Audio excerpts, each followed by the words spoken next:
what's your function here? So this is my best friend, Chris. He and I were in school together, basically. Oh, where you go? Well, the school's now closed. That was in 2010, New York Career Institute. Oh, okay. So we were studying stenography, and we've been on this journey together. He works in court, and I now do real-time captioning for deaf and hard of hearing college students. So basically, we bring the same machine that they use in court into the classroom and transcribe the lecture live so they can read it. Oh, that's cool. I heard. Why don't they record it? Well, you could record it, but then who's going to be able to read a recording? You have to transcribe it. So the point is, if you're going to just record something and type it up later, you're at the mercy of the quality of the recording, and plus, whoever you can't participate right there in real time as the lecture is happening. So it's just not in my field. There is no equivalent. You can't use tape recording like they're trying to do in court, and that's what we're trying to raise the awareness of: is the superiority of The need for stenographers.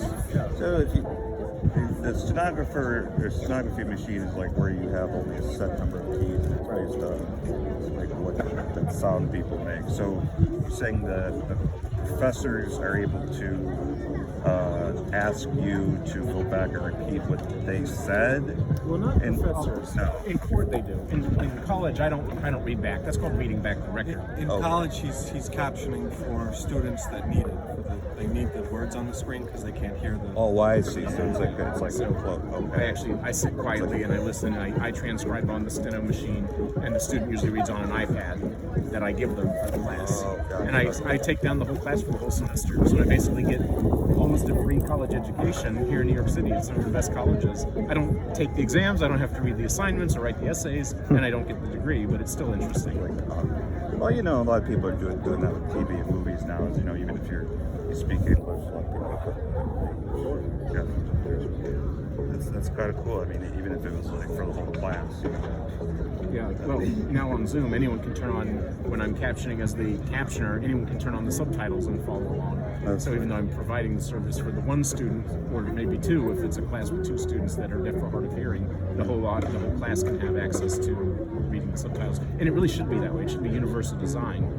In the world of disability and accessibility, we want everyone to be able to have access to whatever it is that they need, whether it's if you're in a wheelchair and you need a ramp to get into a building, or if you're blind and you need a special type of menu to be able to understand what food is on the menu, or if you're deaf or hard of hearing and you need to be able to read the text because you can't hear it. Those are called accommodations, and in some cases under federal law they're required.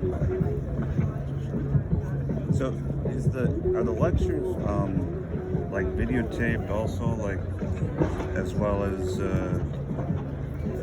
I mean, are they all on Zoom too? Are they being recorded on Zoom, or are they like? It didn't used to be so much now. Of course, because of the pandemic, pretty much everything is hybrid. So you have live classes, and then they usually set up a Zoom and say if a student's not feeling well, no questions asked.